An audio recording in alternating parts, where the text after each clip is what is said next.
नमस्कार दोस्तों, मैं हूं आपका दोस्त सोनू लर्नवाई सोनू यूट्यूब चैनल में आपको स्वागत करता हूं। तो दोस्तों आज हम देखेंगे बिहार बोर्ड के द्वारा जारी किए गए मॉडल पेपर जो हिंदी का होगा। और दोस्तों मैं आपको बता दूं, फिजिक्स और केमिस्ट्री के मॉडल पेपर को एक्सप्लेनेशन के साथ अपलोड कर दिया गया है। जिसे आप देखना चाहें तो इस वीडियो के डिस्क्रिप्शन बॉक्स में उसका लिंक दे दिया गया है दोस्तों, आप उसे देख सकते हैं। तो चलिए बिना हम समय गवाए इस ऑब्जेक्टिव सेशन को शुरू करते हैं। ये दोस्तों बिहार बोर्ड के द्वारा जारी किया गया है, इसे आप आसानी से देखें और समझें। देखिए इसका कुछ इंस्ट्रक्शन पहले आपको मैं बता दूं। इसका इंस्ट्रक्शन देख रहे होंगे, यहाँ पे आप इंस्ट्रक्शन को पढ़िए दोस्तों। प्रश्न संख्या 1 से 100 तक के प्रत्येक वस्तुनिष्ठ प्रश्न के साथ 4 विकल्प दिए गए हैं, जिनमें से कोई एक सही है। इन 100 प्रश्नों में से किन्हीं 50 प्रश्नों के अपने द्वारा चुने गए सही विकल्प को OMR उत्तर पत्रक पर चिन्हित करें। तो ध्यान रहे, प्रश्न तो 100 है लेकिन बनाने हैं आपको 50 दोस्तों। कोई भी 50 प्रश्न ही बनाइए, क्योंकि ऊपर से आपका 50 टच किए गए प्रश्न को ही काउंट किए जाएंगे। तो चलिए बिना हम समय गवाए इस सेशन को शुरू करते हैं। आप पहला प्रश्न देख रहे होंगे, पहला प्रश्न देख रहे हैं, अर्धनारीश्वर शीर्षक के लेखक कौन है। जो अर्धनारीश्वर शीर्षक है दोस्तों, आपने पढ़ा होगा, जिसमें भगवान शंकर के आधे नर और आधा नारी का जो रूप है उसका वर्णन किया गया है। अर्धनारीश्वर आपने पढ़ा भी होगा, और इसके लेखक है दोस्तों रामधारी सिंह दिनकर, जो ऑप्शन नंबर सी में है। चलिए अगला प्रश्न चलते हैं। अगला प्रश्न है, शिक्षा शीर्षक संभाषण के वक्ता कौन है। जो शिक्षा है दोस्तों, इनका जो प्रीचर है, जो वक्ता हैं, वो कौन है। तो इनका सही आंसर है ऑप्शन नंबर सी, जे कृष्णमूर्ति। तो अगला प्रश्न हम चलते हैं, तीसरा नंबर देखिए। तीसरा नंबर प्रश्न कह रहा है, मलयज का मूल नाम क्या था। जो आप देख रहे हैं ऑप्शन नंबर ए में, Bharat ji Srivastava, option number A है। अगला प्रश्न है चौथा नंबर, प्रगीत और समाज किस विद्या की रचना है। प्रगीत और समाज किस विद्या की रचना है। तो हमारा सही आंसर होगा दोस्तों आलोचनात्मक निबंध, जो ऑप्शन नंबर ए में देख रहे हैं, आलोचनात्मक निबंध है दोस्तों। चलिए अगला प्रश्न है, देखिए पांचवा नंबर प्रश्न देखिए। पांचवा नंबर प्रश्न कर रहा है, उसने कहा था किस प्रकार की कहानी है। उसने कहा था किस प्रकार की कहानी है। तो ऑप्शन ए कह रहा कर्म प्रधान, बी कह रहा भाव प्रधान, सी कह रहा चरित्र प्रधान और डी कह रहा धर्म प्रधान। तो हमारा सही आंसर होगा दोस्तों ऑप्शन नंबर ए, कर्म प्रधान। चलिए अगला प्रश्न। अगला प्रश्न है, सिपाही की मां शीर्षक पाठ के रचयिता कौन है। सिपाही की मां कहानी आपको याद आ रहा होगा। एक सिपाही जो कि लड़ने जाता है और उसके घर में उसकी माँ और बहन रहती है दोस्तों। और क्या होता है उसके पीछे, जैसा कि वो सपना देखती है कि उसके पीछे एक सिपाही आता है ना। ये पूरी कहानी यदि बताऊं तो काफ़ी लंबा हो जाएगा। चलिए इसका हम डायरेक्ट आंसर बताते हैं। सिपाही की माँ शीर्षक पाठ के रचयिता कौन है। तो इसका सही आंसर होगा मोहन राकेश, जो ऑप्शन नंबर देख रहे हैं डी में। सातवां प्रश्न कह रहा है, ओम प्रकाश वाल्मीकि के माता पिता का नाम क्या है। वाल्मीकि जी के कहानी आपने पढ़ा होगा, जूठन कहानी का नाम है, जिसमें आप देखते हैं दोस्तों वाल्मीकि जी की जीवन कितनी कष्ट से भरा होता है। उन्होंने अपने जीवन काल में बचपन में काफ़ी जूठा उठाते थे और जूठा ही खाते थे। ये पूरी कहानी में वर्णन किया गया है किसी एक खास समुदाय के द्वारा किस प्रकार से प्रताड़ित किया जाता है। ऐसा ये मैं नहीं कह रहा हूँ दोस्तों, ये आपका कहानी में लिखा हुआ है। तो आप इन सारे को कहानी को पढ़िए, बहुत अच्छी कहानी है। मैं कहानी पर चर्चा करूँ तो काफ़ी वीडियो लंबा हो जाएगा। हम इसका डायरेक्ट आंसर बताते हैं। ओम प्रकाश वाल्मीकि के माता पिता का नाम क्या है। तो सही आंसर होगा मुकुंदी देवी और छोटन लाल, जो ऑप्शन नंबर ए में है। चलिए अगला प्रश्न पे चलते हैं। 8वां नंबर प्रश्न देखिए, भगत सिंह का जन्म कब हुआ था। तो 28 सितंबर 1907, जो ऑप्शन नंबर देख रहे हैं बी में है। सदा नीरा किस नदी को निमित्त बनाकर लिखा गया है। सदा नीरा किस नदी को निमित्त बनाकर लिखा गया है दोस्तों। तो आप जानते हैं गंडक नदी, जो कि पश्चिमी चंपारण, एक जिस वक्त कहानी लिखा गया था दोस्तों, उस वक्त केवल चंपारण ही था। लेकिन फिलहाल अभी वो पश्चिमी चंपारण में है, उसका नाम है गंडक नदी। चलिए अगला प्रश्न देखिए, घाघड़ शब्द का अर्थ ओरावा भाषा में क्या है? जो ओराव भाषा है दोस्तों, उसमें घाघड़ शब्द का अर्थ क्या है? तो घाघड़ शब्द का अर्थ होता है तो भाड़े का मजदूर। जो भाड़े का मजदूर आप इसी चैप्टर में पढ़ा होगा, नील उगाने के लिए जो सदा निरा टॉपिक है दोस्तों, उसमें नील उगाने के लिए जो भाड़े का मजदूर लाए जाते थे उसकी चर्चा किया है। तो इसका सही आंसर ऑप्शन नंबर सी। चलिए अगला प्रश्न, अगला प्रश्न है, चंपारण में गांधी जी के चमत्कार की कथा किसने लिखी है? तो इस कथा को खुद डॉक्टर राजेंद्र बाबू ने लिखा है दोस्तों, Rajendra Prasad, option number b. चलिए अगला प्रश्न चलते हैं, प्रश्न नंबर 12। प्रश्न नंबर 12 कह रहा है, जयप्रकाश नारायण की पत्नी का क्या नाम है? तो जयप्रकाश नारायण का पत्नी का नाम है दोस्तों, जो ऑप्शन नंबर आप ए में देख रहे हैं, प्रभावती देवी। चलिए 13 नंबर प्रश्न को देखिए, कड़वक शीर्षक कविता किसने लिखी है? काफ़ी नामी लेखक हैं दोस्तों कड़वक, जो पद्मावत भी लिखे हैं। तो इनका सही आंसर होगा ऑप्शन नंबर देख रहे हैं आप डी में, जायसी, मलिक मोहम्मद जायसी ने लिखा है, मलिक मोहम्मद जायसी, ऑप्शन नंबर डी। अगला प्रश्न देखिए, 14 नंबर प्रश्न देखिए, सूरदास किस भाषा के कवि हैं? तो आप जानते हैं सूरदास ब्रज भाषा के कवि हैं दोस्तों, ऑप्शन नंबर बी। चलिए अगला प्रश्न चलते हैं, 15 नंबर प्रश्न देखिए, छत्रसाल दशक के रचनाकार कौन है? छत्रसाल दशक के रचनाकार कौन है दोस्तों? तो आप जानते हैं इनका रचनाकार है भूषण, और जो ऑप्शन नंबर सी में है। जयशंकर प्रसाद की भाषा कौन सी थी? तो जयशंकर प्रसाद जी की जो भाषा थी दोस्तों, खड़ी बोली हिंदी थी, जो ऑप्शन नंबर देख रहे हैं सी में है। अगला प्रश्न देखिए, तुमुल कोलाहल कलह में शीर्षक कविता के कवि कौन है? तो हमारा सही आंसर है दोस्तों जयशंकर प्रसाद जी, तुमुल कोलाहल कलह में। बहुत अच्छा प्रश्न है दोस्तों, 17 का सही आंसर होगा ऑप्शन नंबर ए। चलिए अगला प्रश्न, 18 नंबर प्रश्न देखिए, हेनरी लोपेज कहाँ के रहने वाले थे? तो वो कांगो अफ्रीका के रहने वाले थे, जो ऑप्शन नंबर डी में दिख रहा है। 19 नंबर प्रश्न देखिए, कवि भूषण को भूषण की उपाधि किसने दी थी?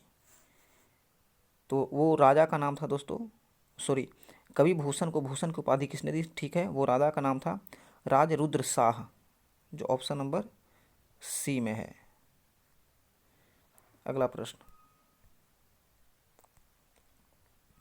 अधिनायक कैसी कविता है? अधिनायक कैसी कविता है दोस्तों? तो इसका हमारा सही आंसर होगा व्यंग्यात्मक, व्यंग का उसमें वर्णन किया गया है, व्यंग किया गया है दोस्तों।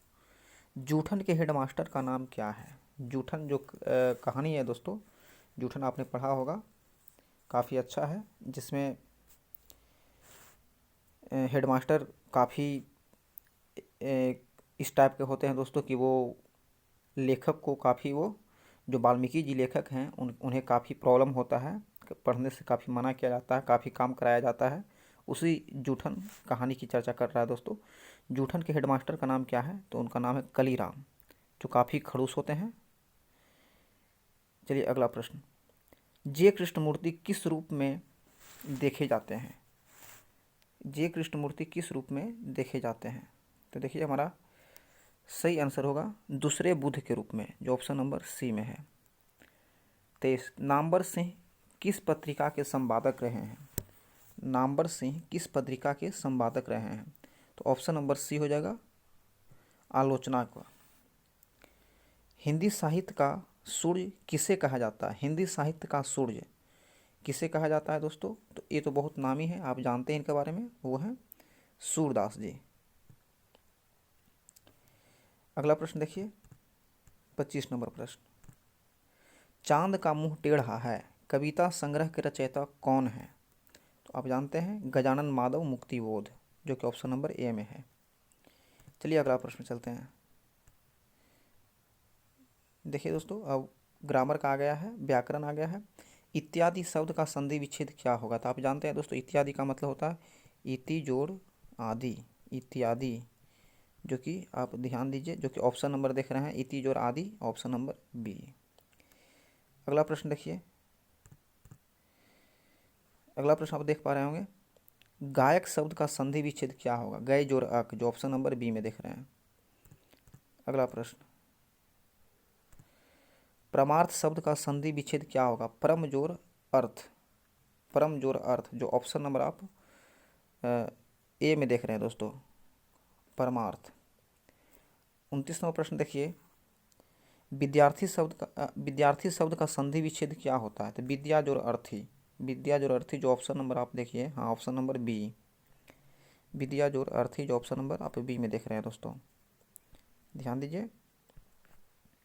अगला प्रश्न,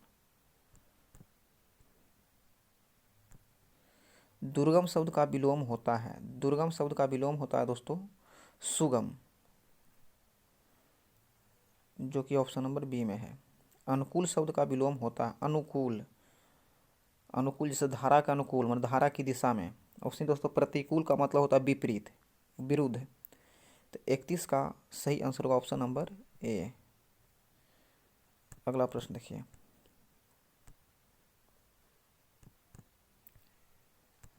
अगला प्रश्न है, आरोही शब्द का विलोम होता है। तो ये तो आप संख्या पढ़ेंगे दोस्तों, आरोही संख्या, अवरोही संख्या। तो आरोही शब्द का विलोम होता है, तो वो हो गया अवरोही एक। चलिए अगला प्रश्न में चलते हैं। 33वां प्रश्न देख रहे हैं आप, विराग शब्द का विलोम होता है दोस्तों, विराग। तो इसका सही आंसर होगा दोस्तों अनुराग, जो कि ऑप्शन नंबर बी में है। चलिए अगला प्रश्न, आँखों का तारा होना, आँखों का तारा होना का अर्थ आप जानते हैं दोस्तों, काफ़ी प्रिय होना, मतलब ऑप्शन नंबर सी। 35वां प्रश्न कह रहा, ऊँट के मुंह में जीरा, मुहावरे का सही अर्थ क्या है? तो आप जानते हैं ऊँट कितना बड़ा पशु होता है दोस्तों, उसके मुंह में जीरा दीजिएगा तो क्या उसका भोजन का कोई मतलब ही नहीं है।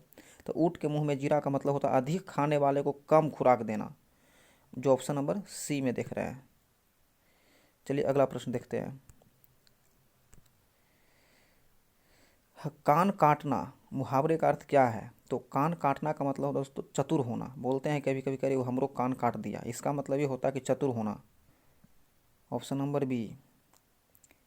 घी के दिए जलाना मुहावरे का अर्थ क्या होता है? घी के दिए जलाने का मतलब होता है प्रसन्नता को व्यक्त करना, जो ऑप्शन नंबर बी में है।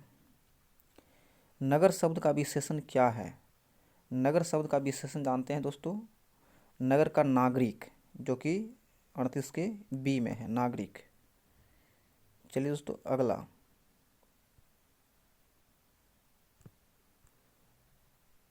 देखिए रंग शब्द का विशेषण क्या होगा? तो रंग शब्द का विशेषण होगा दोस्तों रंगीन, जो देख रहे होंगे आप ऑप्शन नंबर, हाँ ऑप्शन नंबर सी में है, ऑप्शन नंबर सी में। पत्थर शब्द का विशेषण क्या होगा? पत्थर शब्द का विशेषण क्या होगा? तो आप देखिए ऑप्शन नंबर बी में देख रहे हैं पथरीला, पथरीला, ठीक है दोस्तों। अगला प्रश्न, भारत शब्द का विशेषण क्या होगा? तो भारत शब्द का विशेषण होगा दोस्तों भारतीय, जो ऑप्शन नंबर ए में है। जीव जंतु शब्द कौन समास है? तो जीव जंतु, तो आप देख रहे हैं ये है जो द्वंद्व समास है दोस्तों, ऑप्शन नंबर डी। अगला प्रश्न देखिए, नीलांबर कौन सा समास है? नीलांबर कर्मधारय समास है दोस्तों। ये बहुव्रीहि भी हो सकता था, लेकिन ये इसमें बहुव्रीहि ऑप्शन में नहीं है, और बहुव्रीहि में जैसे दिया गया रहता नीलांबर जैसे करके तो कुछ लिखते हैं, लेकिन ऐसा कुछ नहीं है, तो ऑप्शन हमारा ए सही है। भरपेट शब्द का समास क्या है? भरपेट, तो भरपेट होगा दोस्तों अव्ययी भाव समास, जैसे यथाशक्ति, यथासंभव, उसी भरपेट। 44 का दोस्तों हो जाएगा ऑप्शन नंबर बी। 45वां प्रश्न आप पढ़ रहे होंगे, चिड़ी मार, चिड़िया को मारने वाला, यह है तत्पुरुष समास दोस्तों, ऑप्शन नंबर ए। चलिए अगला प्रश्न चलते हैं, 46वां प्रश्न, सभा सभा शब्द कौन सा लिंग है? सभा और समिति ये दो है दोस्तों। यदि आप अथर्ववेद में एक लिखा गया है, सभा और समिति को दो पुत्रियां कहा गया है दोस्तों, तो ऐसे कह सकते हैं सभा और समिति दोनों जो होता है स्त्रीलिंग शब्द है। चलिए अगला प्रश्न पे चलते हैं। 47वां प्रश्न। 47वां प्रश्न है जल शब्द कौन लिंग है? जल जो है वो स्त्रीलिंग है दोस्तों। जल गिर गई, जल मीठी है ना। अगला प्रश्न है 48वां प्रश्न। दल, दल शब्द कौन लिंग है? जो दल होता है दोस्तों वो कौन सा लिंग है? दल, दल बड़ा है ना, जिससे कि दल माने समूह होता है दोस्तों। ऑप्शन नंबर ए हो जाएगा पुल्लिंग। रुमाल शब्द कौन सा लिंग है? तो रुमाल शब्द जो है दोस्तों पुल्लिंग है। Option number b. चलिए अगला प्रश्न 50 नंबर। 50 नंबर प्रश्न आप देख रहे होंगे। उपवन शब्द में उपसर्ग है। उपवन में कौन सा उपसर्ग है? तो 50 का उपसर्ग का मतलब होता है दोस्तों जो किसी भी शब्द के आगे लगता है ना, तो उसे हम कहते हैं उपसर्ग। जो किसी भी शब्द के अंत में लगकर उस शब्द का अर्थ को परिवर्तित कर दे तो उसे हम प्रत्यय कहते हैं। तो 50 में आप उपवन में देख रहे हैं उप पहले आ गया दोस्तों, तो हमारा सही आंसर होगा ऑप्शन नंबर बी। चलिए अगला प्रश्न देख रहे हैं। ईमान शब्द में उपसर्ग है। जो ईमान शब्द है दोस्तों उसमें कौन सा उपसर्ग है? ईमान, तो ई हो गया। चलिए अगला प्रश्न देखते हैं।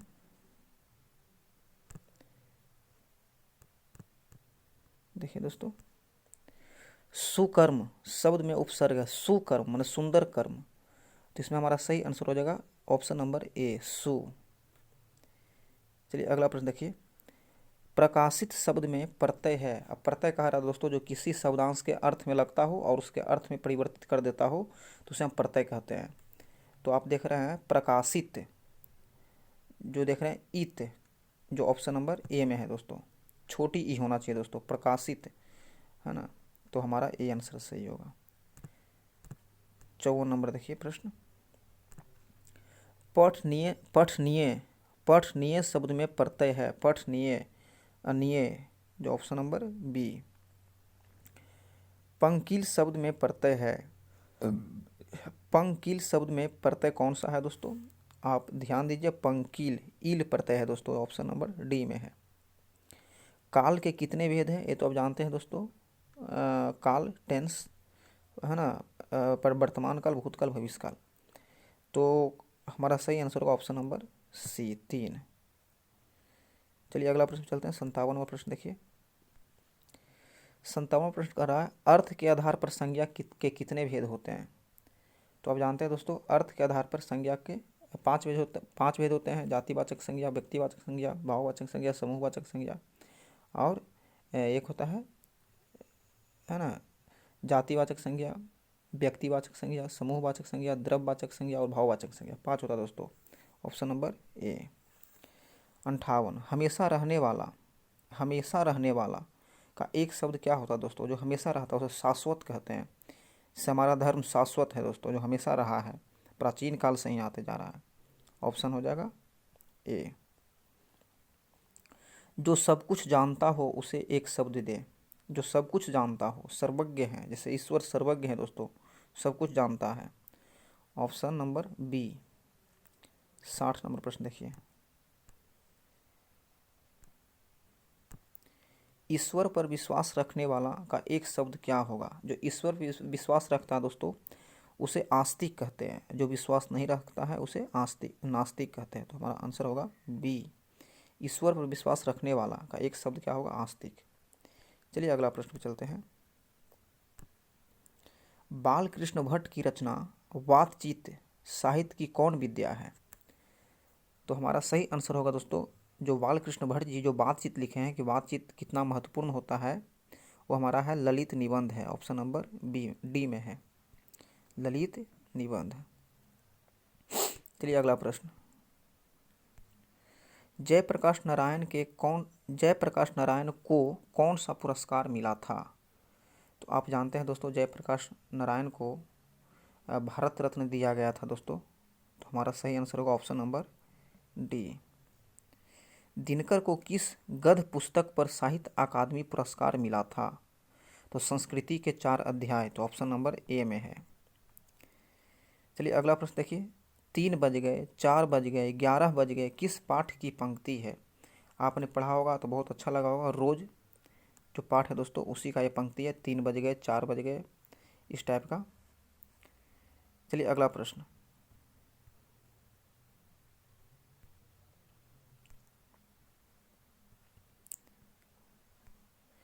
केवल कष्ट सहकर भी देश की सेवा की जा सकती है, किस पाठ की उक्ति है?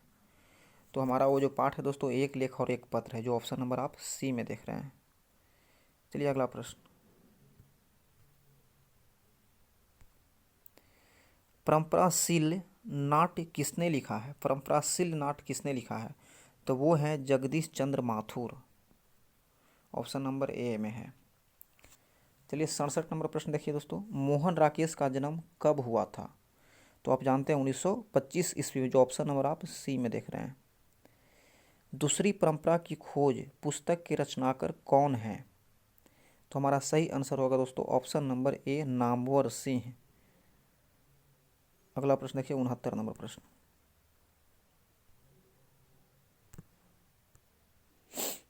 69 नंबर प्रश्न देखिए दोस्तों। जायसी के पिता कौन थे?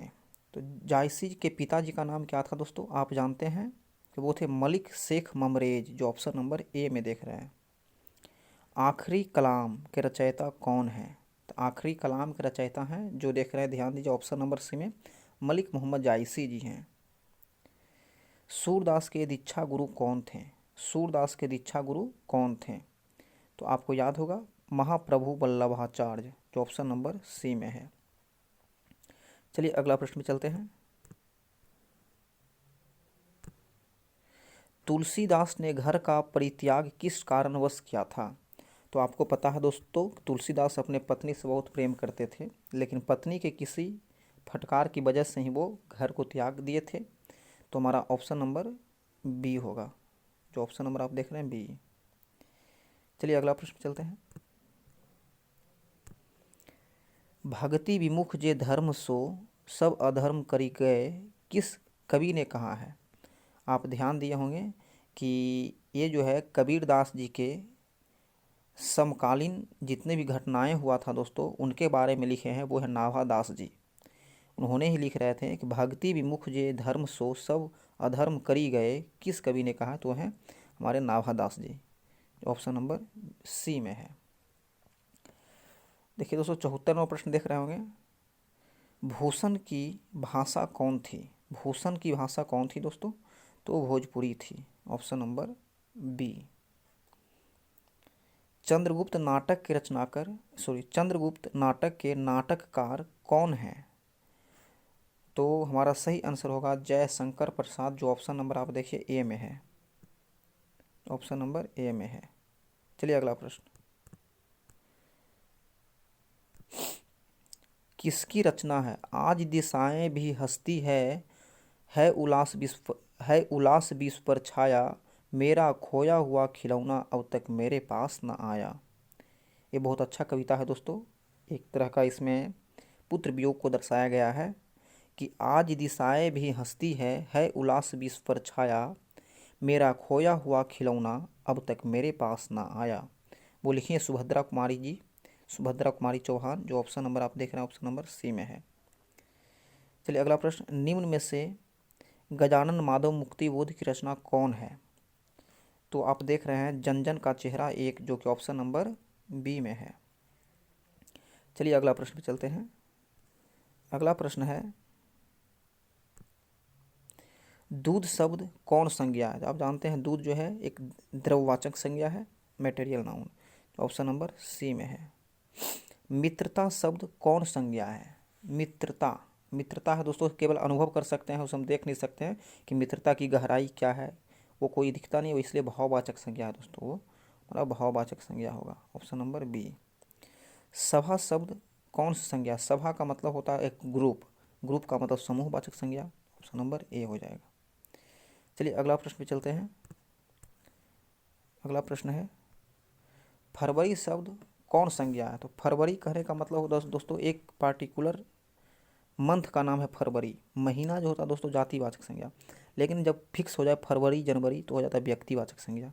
ऑप्शन नंबर आप देख रहे हैं कि व्यक्तिवाचक बी में है। ऊर्जा शब्द का पर्यायवाची नहीं है। स्फूर्ति ही ऊर्जा को कहते हैं, ओज भी एक ऊर्जा है, शक्ति भी एक ऊर्जा ही है, लेकिन आपूर्ति आपूर्ति एक दूसरा चीज़ है दोस्तों, जो कि ऑप्शन नंबर बी में है। ऊर्जा शब्द का पर्यायवाची नहीं है। 83 नंबर आप देख रहे होंगे, ओठ चबाना मुहावरे का अर्थ क्या है? ओठ चबाना का मतलब होता है दोस्तों क्रोध प्रकट करना। ओठ चबाना का मतलब होता है दोस्तों कि गुस्सा को दिखाना, अपने प्रकट करना, जो ऑप्शन नंबर सी में है। चलिए अगला प्रश्न पे चलते हैं। अगला प्रश्न है, खून का घूंट पीना। हाँ, वो उसका जस्ट उल्टा है दोस्तों। खून का घूंट पीना का मतलब होता है कि आए हुए गुस्सा को दबा लेना। इसका मतलब है कि गुस्सा पचा जाना, जो कि 84 का सही आंसर होगा। ऑप्शन नंबर बी आप देख रहे हैं, ऑप्शन नंबर बी। टेढ़ी खीर होना मुहावरे का अर्थ क्या है? टेढ़ी खीर होना, इसका मतलब होता है दोस्तों कि एक कठिन कार्य होना। कठिन कार्य बोलते हैं, ये काम बड़ा टेढ़ा खीर है, एक मतलब है कठिन कार्य है वो, जो ऑप्शन नंबर ए में है। चलिए 86 नंबर प्रश्न पे हम चलते हैं। मुट्ठी में करना। मुट्ठी में करने का मतलब होता है दोस्तों किसी को बस में कर लेने का ही मुट्ठी में करना होता है, जो आप ऑप्शन नंबर डी में आप देख रहे होंगे, ऑप्शन नंबर डी, जो ऑप्शन नंबर आप डी में देखिए। चलिए अगला प्रश्न पे चलते हैं। हंसी खेल समझना मुहावरे का अर्थ क्या है? हंसी खेल समझना। हंसी खेल समझना का मतलब होता है साधारण काम समझना। किसी भी बात को या कोई काम को कहते हैं हंसी खेल मत समझो, इसका मतलब ये है वो साधारण काम समझ रहा है। तो 87 का सही आंसर होगा ऑप्शन नंबर सी, साधारण काम समझना। लाजवाब शब्द कौन सा समास है? लाजवाब, ये जो है दोस्तों लाजवाब जो है अव्ययी भाव समास है। 89 नंबर प्रश्न देख रहे हैं। 89 नंबर प्रश्न है, तिरंगा शब्द कौन सा समास है? तिरंगा शब्द में त्रि माने एक संख्या आ रहा है, तो संख्या जो होता है दोस्तों हमेशा द्विगु समास होता है, ऑप्शन नंबर ए। अगला प्रश्न 90 नंबर प्रश्न, चतुरानन शब्द कौन सा समास है? द्विगु तो है नहीं ऑप्शन में दोस्तों, इसका मतलब ये बहुव्रीहि समाज, बहुव्रीहि समाज के अंदर आ जाएगा, तो हमारा आंसर होगा ऑप्शन नंबर ए। रोग पीड़ित शब्द कौन सा समास है? रोग पीड़ित शब्द कौन सा समास है? रोग से पीड़ित मतलब तत्पुरुष समास। कर्म तत्पुरुष आप समझ रहे हो, कर्ता ने कर्म को कर्म से, तो रोग पीड़ित हो जाएगा तत्पुरुष समास। चलिए अगला प्रश्न पे चलते हैं। अगला प्रश्न 92 नंबर, आयात शब्द का विलोम होता था आयात निर्यात। आयात का मतलब होता है दोस्तों कि आना, निर्यात का मतलब होता है जाना। जैसे कोई सामान को जब दूसरा देश से आता है तो हम बोलते हैं कि वो आयात हुआ, और जब दूसरा देश में इसको भेजा जाता है बेचने के लिए तो उसे बोलते हैं निर्यात हुआ। तो आयात और निर्यात एक दूसरे का विलोम है, तो ऑप्शन नंबर सी में है। नास्तिक शब्द का विलोम होता है। नास्तिक दोस्तों जो ईश्वर विश्वास ना करता हो वो नास्तिक होता है, जो विश्वास करता हो उसे आस्तिक होता है। तो 93 का सही आंसर ऑप्शन नंबर ए में हो जाएगा। उमस शब्द का विलोम है। उमस, उमस का मतलब होता है गर्मी, गर्मी रहता तो बोलते हैं उमस, तो गर्मी इसका पर्यायवाची हो जाएगा, लेकिन इसका पूछ रहा है विलोम, उमस का विलोम होगा ठंडक, ठंडक हो जाएगा। तो हमारा सही आंसर है ऑप्शन नंबर ए। चलिए अगला प्रश्न पे चलते हैं। अगला प्रश्न है, गरीब शब्द का विलोम होगा। गरीब मतलब अमीर हो जाएगा दोस्तों, गरीब शब्द का विलोम होता है अमीर, जो ऑप्शन नंबर डी में आप देख रहे हैं।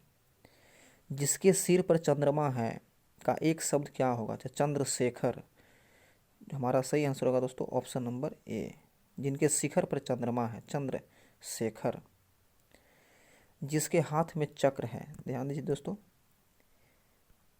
जिनके हाथ में चक्र है, तो चक्र पानी, पानी का मतलब हाथ होता दोस्तों, चक्र माने चक्र, चक्र पानी। जिससे सरस्वती माता को कहा जाता है दोस्तों बीना पानी। गोद लिया हुआ पुत्र का एक शब्द क्या है? गोद लिया हुआ पुत्र को दोस्तों एक शब्द दत्तक पुत्र कहते हैं, दत्तक पुत्र, जो ऑप्शन नंबर बी में है। चलिए अगला प्रश्न देख रहे हैं। ज्ञानोदय का संधि विच्छेद क्या होगा? तो ज्ञानोदय का संधि विच्छेद होता है दोस्तों ज्ञान जोड़ उदय, ज्ञान जोड़ उदय, जो 99 का ऑप्शन सी में दिख रहा है। चलिए अगला प्रश्न देखिए। अगला प्रश्न है दोस्तों, पुरुषोत्तम का संधि विच्छेद क्या होगा?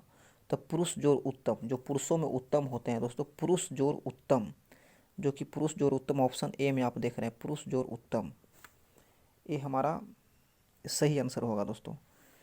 तो दोस्तों वीडियो देखने के लिए बहुत बहुत धन्यवाद। और हाँ दोस्तों, मैं बता दूं कि यदि आप फिजिक्स और केमिस्ट्री का भी मॉडल पेपर का एक्सप्लेनेशन देखना चाहते हैं तो डिस्क्रिप्शन बॉक्स में जाकर देख लें। वीडियो देखने के लिए बहुत बहुत धन्यवाद।